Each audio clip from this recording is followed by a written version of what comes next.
이스라엘의 왕 여호와스의 아들 요아스 제2년에 유다 왕 요아스의 아들 아마샤가 왕이 되니 그가 왕이 된 때에 나이 25세라 예루살렘에서 29년간 다스리니라.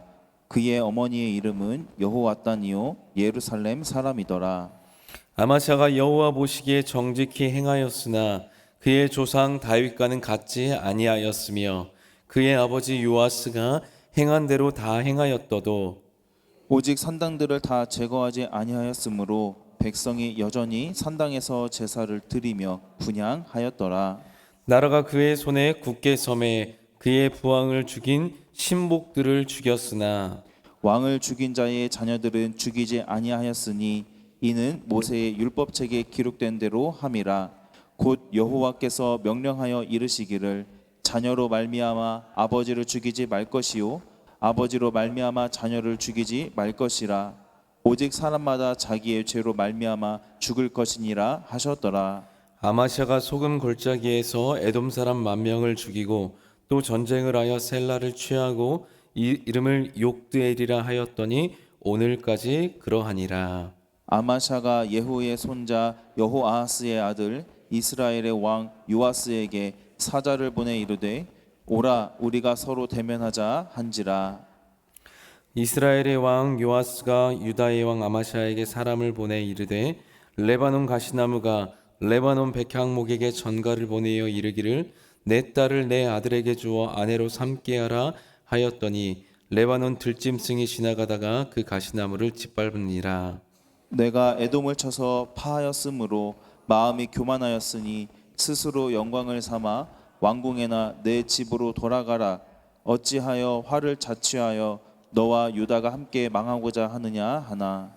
아마샤가 듣지 아니하므로 이스라엘의 왕 요아스가 올라와서 그와 유다의 왕 아마샤가 유다의 베세메스에서 대면하였더니 유다가 이스라엘 앞에서 패하여 각기 장막으로 도망한지라. 이스라엘 왕 요아스가 베세메스에서 아하시아의 손자 요아스의 아들 유다 왕 아마샤를 사로잡고 예루살렘에 이르러 예루살렘 성벽을 에브라임 문에서부터 성 모퉁이 문까지 400규빗을 헐고 또 여호와의 성전과 왕궁 곳간에 있는 금은과 모든 기명을 탈취하고 또 사람을 볼모로 잡고서 사마리아로 돌아갔더라.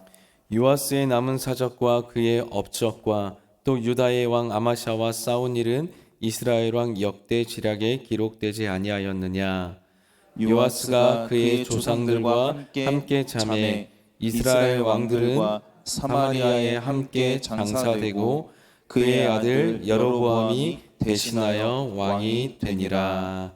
아멘. 오늘도 말씀의 빛이 우리의 삶 가운데 비춰지는 은혜가 있기를 축복합니다.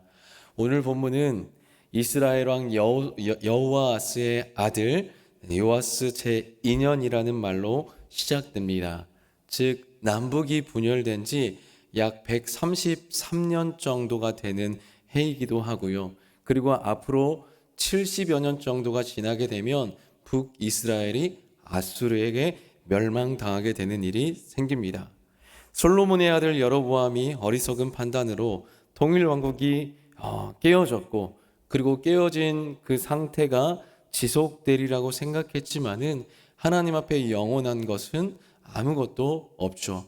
북이스라엘도 멸망을 당하게 되고 그리고 남왕국도 100여 년 정도 더 역사가 이어질 뿐 바벨론에 의해서 당하게 되고 포로로 끌려가는 일들이 발생합니다. 더구나 북이스라엘은 그 짧은 기간 200여 년 기간 동안에 왕조가 9차례나 바뀝니다. 40년 동안 200년 동안의 아홉 왕조가 등장을 하게 되는데 얼마나 북이스라엘의 정세가 불안했다라는 것을 또 보여주는 일입니다. 2년을 통치한 왕도 있지만은 더러는 1개월, 또 더러는 7일을 통치한 왕도 있었습니다. 영원한 권력도 영원한 영광도 이 땅에는 없음을 우리는 깨달아야 됩니다. 그래서 이 요아스 제2년에 남왕국에서는 아마샤가 왕이 됩니다. 선친 요아스 왕이 왕의 신복들에 의해서 반역으로 인해서 죽은 후에 이제 왕이 되었던 그 아들 아마샤, 왕권 초기에는 어려운 시간을 보냈음이 분명합니다. 아버지를 이제 죽였던, 반역을 했던 그 신하들이 여전히 살아있고 그 틈 바구니에서 또 정치를 해나간다라는 것이, 정적이 있는 상태에서 정치를 해나간다는 것이 쉽지 않았겠죠. 하지만 아마샤는 하나님이 보시기에 정직한 신앙을 행하고 고수해 나가려고 하면서 왕권을 확립해 갔습니다. 그러면서 나라를 안정시켜 갔고 마침내 그 왕권의 확립이 아버지를 죽였던 그 신복들을 힘을 역전시킬 정도의 그 정도의 힘이 길러졌습니다. 그래서 그 아버지를 죽였던 왕의 신복들을 죽이고 마는데요. 우리 14장 5절 말씀 함께 읽어보겠습니다. 나라가 그의 손에 굳게 섬에 그의 부왕을 죽인 신복들은 죽였으나. 그렇죠. 어느 정도 힘이, 왕권이 확립이 되어서 이제 그 아버지를 죽였던 그 신하들을 이제 죽입니다. 하지만은 5절 말씀에 따르면은 왕을 죽인 자는 죽였지만은 왕을 죽인 자의 자녀들은 죽이지 않았는데 이것은 모세의 율법책을 따라서 그렇게 하지 않았다라고 말씀합니다. 그러니까 분명 왕의 아버지를 죽였다, 자신의 아버지를 죽인 그 신하뿐만 아니라 그 가족을 다 멸할 수도 있는데, 또 감정이 충분히 그렇게 앞서면은 그 죽인 자의 아들까지 3대를, 우리나라에서도 3대를 멸한다 그런 말들이 있는데, 아마샤는 그런 감정이나 자신의 판단을 따르지 않고 율법을 따랐습니다. 여러분, 그 율법책은 신명기에 기록된 내용이죠.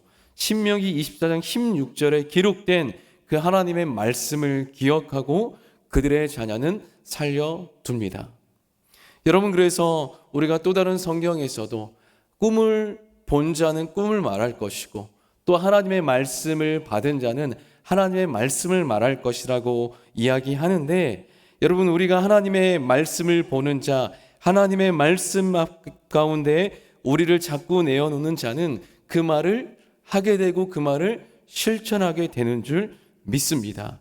그래서 아마샤는 왕으로 등극하여서 하나님의 말씀을 자기가 알고 있고 듣고 있는 그 말씀을 정직하게 지켜서 행했던 사람이었습니다. 하지만 물론 그런 그에게도 약점이 있었다라고 성경은 말씀하고 있습니다. 하나님 보시기에 정직하게 행했지만은 아버지 다윗의 선조였던 다윗의 길로 행하지 아니하였고, 그리고 아버지 요아스가 행한 대로 다 행하였더라도 행하지 않았던 게 한 가지 있다고 성경은 말씀해 주고 있습니다. 그것이 무엇입니까? 산당을 제거하지 않은 일입니다. 14장 4절 함께 읽어보겠습니다. 오직 산당들을 제거하지 아니하였으므로 백성이 여전히 산당에서 제사를 드리며 분향하였더라. 아멘. 여러분, 산당이라고 한 이 두 글자 가운데 벌써 높은 곳이라고 하는 의미를 가지고 있는데, 산당은 보통 산의 어떤 중턱이나 어쩌면 하늘과 좀 더 가까운 곳에 많이 위치해 있습니다. 아마도 이제 하늘로 더 높이 올라가면 신과 가까워질 수 있다라고 한 어떤 그런 마음도 있었을 테고, 당시의 산당들이 곳곳에 높은 곳에 위치해 있었습니다. 그곳에서 수많은 이방인들이 자신이 믿는 신들을 제사하고 분향하고 하는 일들이 일어났습니다. 더러는 이스라엘 백성들도 산당에서 제사를 드렸지만은 그것은 이제 성전이 지어지기 전에 있었던 일이었습니다. 우리 신명기 말씀에서도 나중에 너희가 나중에는 아무 데서나 제사를 드리지 말고 너희 중 한 지파 중에서 하나님이 택하신 곳에서 번제를 드리고 하나님이 너희들에게 명령하는 모든 것을 지켜 행하라고 말씀을 하셨습니다.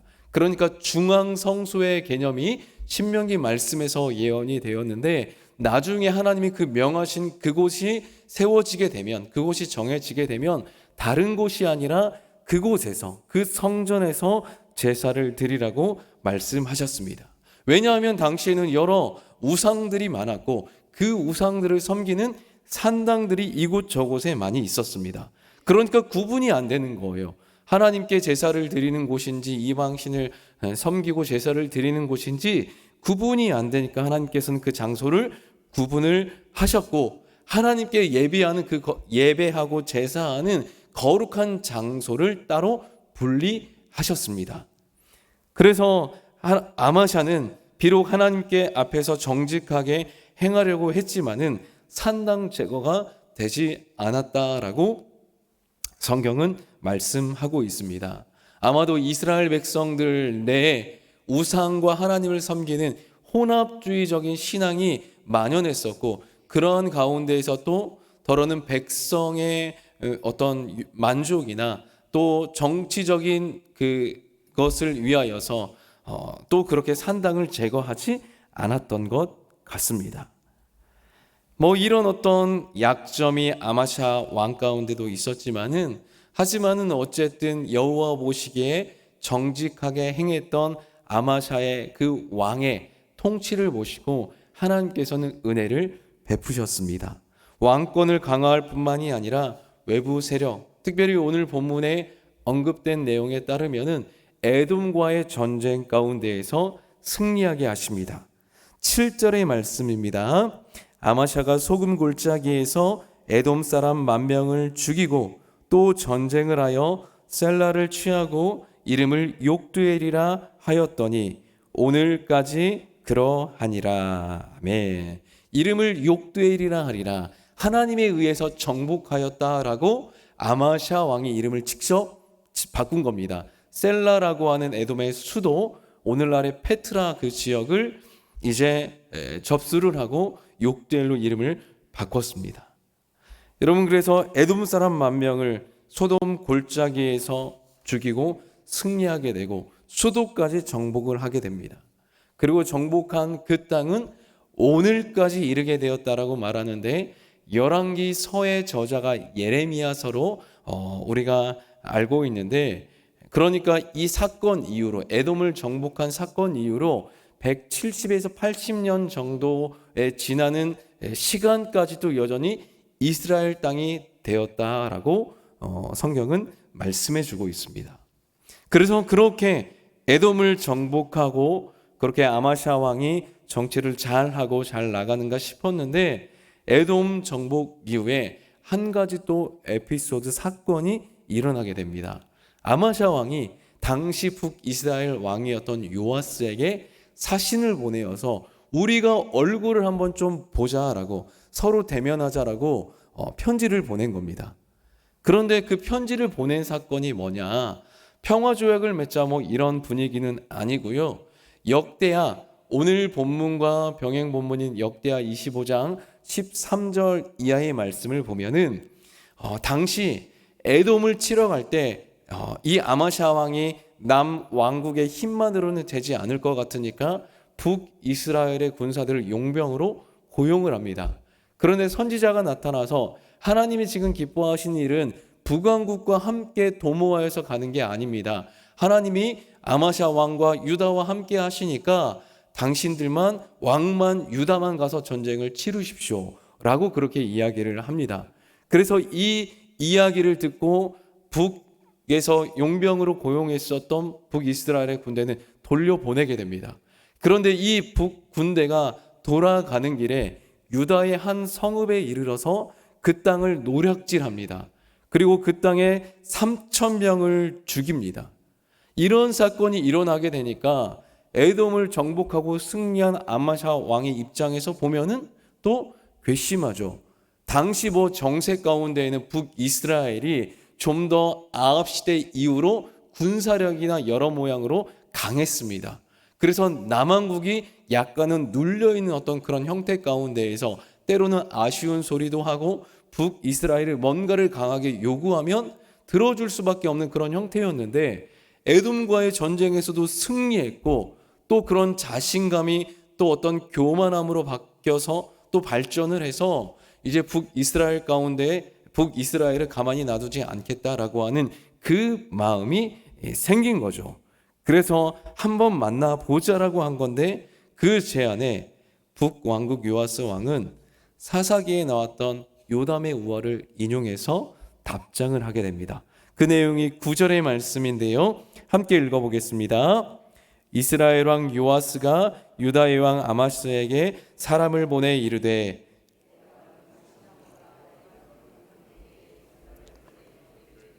내 딸을 내 아들에게 주어 아내로 삼게 하였더니 레바논 들짐승이 지나가다가 그 가시나무를 짓밟았느니라. 아멘. 여러분, 이 비유에서 레바논 가시나무는 남유다와 아마샤 왕을 상징하죠. 그리고 레바논 백향목, 그 딸을 달라고 요청을 당했던 레바논의 백향목은 북왕국의 요아스 왕, 그리고 레바논의 들짐승은 북이스라엘의 군대를 상징합니다.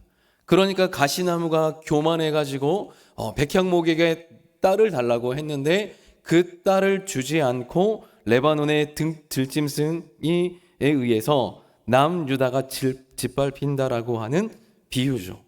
그렇게 이 비유를 말하면서 네가 지금 에돔을 정복하고 승리해서 기세가 등등한 것 같은데 네가 교만하게 행하지 말고 네가 그냥 그 영광의 집으로 돌아가서 그 영광을 누리고 취해라 라고 말하면서 이스라엘 왕 요아스가 딱 거절을 합니다. 그런데 아마샤가 그 말을 듣지 않고 또 전쟁을 하려고 하는 그런 제스처를 취하자 요아스 왕이 군사를 끌고 가서 베세메스 땅에서 전쟁을 벌입니다. 그리고 그 결과 어떻게 됩니까? 아마샤와 남유다가 패배합니다. 패배한 그들은 도망가기가 바쁩니다. 결국 아마샤도 사로잡히게 되고 예루살렘 성벽부터 성전까지 약탈을 당하고 또 사람들을 볼모로 그렇게 빼앗기게 되는 그런 일들까지 일어나게 됩니다. 여러분, 이 전쟁은 남과 북 사이에 처음 일어났었던 전쟁입니다. 이 아마샤가 하나님 앞에 정직하게 행하려고 했지만은 그의 마음이 교만하여져서 결국에는 하나님의 말씀을 업신여기고 자신의 뜻과 고집대로 행하려는 모습이 있었습니다. 이렇게 지금 아마샤가 또 질 수밖에 없었던 이유는 또 한 가지 사건이 있었는데요. 그 에돔을 정복하고 나서 정복한 그대로 딱 끝나야 되는데 성경에 또 보니까 에돔의 신들을 가지고 와서 제사하고 분향하는 사건이 일어났습니다. 그리고 그것을 지적했었던 선지자에게 도리어 역정을 내면서 네가 왕의 모사냐라고 그렇게 역정을 내면서 선지자의 말을 듣지 않았습니다. 그로 말미암아 하나님께서 이 아마샤 왕을 버리겠다라고 말씀하셔서 그래서 그렇게 북이스라엘 가운데 패배하게 되는 그런 결과를 낳게 됩니다. 여러분, 하나님 앞에 정직하게 행하려고 하는 우리지만은 한편으로는 우리에게도 아마샤처럼 교만하여서 하나님의 말씀을 업신여기고 우리의 뜻과 고집대로 하려고 하는 모습도 있을 것입니다. 일이 잘 풀릴 때에는 겸손과 감사가 분명 우리의 삶에 있어야 되고 하나님께서 모든 상황을 섭리하고 이끄셨다라고 하는 믿음의 고백이 있어야 되는데 자칫 우리가 잘 해왔던 것이 잘해옴으로 말미암아 우리에게 쌓여졌던 업적이나 그런 것들이 오히려 우리를 한순간에 무너뜨리게 하는 어떤 계기가 되게 하는 거죠. 물질을 주신 하나님, 건강을 주신 하나님, 내 삶에 어쩌면 세상에 성공적으로 이끌어 가신 것이 하나님이란 걸 기억해야 되는데 그 때문에 한순간에 아마샤 왕처럼 추락하는 것을 우리는 종종 우리의 삶에서 이 땅의 삶을 살아가는 수많은 사람들의 삶의 모습에서 우리는 그것을 목격하곤 합니다. 하지만 성경은 분명히 말하죠. 교만은 패망의 선봉이라고 말씀합니다. 우리가 잘나서 지금 이 자리에 있는 것이 아니라 하나님이 한순간이라도 우리의 삶에서 눈을 떼신다면 우리의 삶을 붙잡았던 섭리하셨던 그 섭리를 내버려 두신다라고 한다면 여러분, 우리의 생명은, 우리의 인생은 또 한순간에 무너지게 됩니다. 하나님이 붙들어 주시지 않는다면 우리가 어떻게 아침에 눈을 뜰 수 있을까요? 우리의 삶에 하나님이 주신 선물이라는 것을, 하나님이 주신 은혜라는 것을 기억하면서 또 이 땅에 영원한 권력과 영광이 없음을 깨닫고 하나님 앞에 겸손하고 정직하게 살아갈 수 있기를 축복합니다. 하나님의 말씀을 따라가고 우리의 삶에서 하나님의 인도하심을 기억하며 살아감을 통하여서 우리가 순간에 좋았던 삶에서 갑자기 추락하는 삶이 아니라 정말 순간뿐만 아니라 하나님 앞에서는 영원의 순간에 이를 때까지 하나님 기뻐하시는 모습으로 또 우리의 삶을 말씀의 삶으로 하나님 안에 참으로 거하는 삶으로 걸어갈 수 있는 우리 모든 초청의 성도님들 될 수 있기를 예수님의 이름으로 간절히 축복합니다. 아멘. 사랑과 은혜의 하나님, 오늘 또 말씀을 통해서 하루를 시작하게 하신 은혜를 감사합니다. 하나님, 우리의 삶을 되돌아봅니다. 언제나 하나님 앞에 겸손하고 정직하게 살아갈 수 있도록 도와주시옵소서. 하루하루 삶을 더 살아가면서 우리의 죄악이 더해지는 것이 아니라 하나님의 말씀대로 살아가는 삶이 하나씩 더 더해지게 하여 주시고, 그렇게 살아갈 수 있도록 하나님 오늘도 우리에게 은혜를 주시고 오늘도 말씀을 기억나게 하여 주시고 말씀대로 행할 수 있는 용기와 믿음을 더하여 주시옵소서. 우리의 삶의 모든 교만은 제거하여 주시고 하나님이 그렇게 지켜주시고 천군 천사를 통하여서 우리의 삶을 보호하여 주시는 하나님, 그런 놀라운 은혜의 역사 있게 하여 주시옵소서. 오늘 하루의 모든 삶도 주님께 올려드리며 우리의 구원자 되신 예수 그리스도의 이름으로 기도드립니다. 아멘. 함께 우리 기도합시다. 우리 은혜와 사랑이 흘러넘치는 하나님 그런 공동체 우리 초청교회 되게 하여 주시옵소서. 이 기도의 제목으로 교회를 위하여서 함께 기도해 주시고 여러 사역들이 진행되고 있습니다. 또 온가족 금요철아 오늘 마지막인데요. 하나님 마지막까지 우리가 더 뜨겁게 모여서 하나님 함께 예배하고 은혜를 구하는 시간 되게 하여 주시옵소서. 또 나라를 위하여서 또 세계 나라와 열방 가운데 하나님 불안한 정세들이 많이 있습니다. 하나님 긍휼히 여겨 주시고 하나님 섭리하여 주시옵소서. 함께 기도하고요. 또 우리 북한 땅을 위하여서 또 우리 개인의 기도의 제목을 놓고 하나님의 은혜를 우리 함께 구하면서 나아가겠습니다. 주의 은혜, 주님 이름을 한번 우리 함께 부르고 기도하겠습니다. 주여.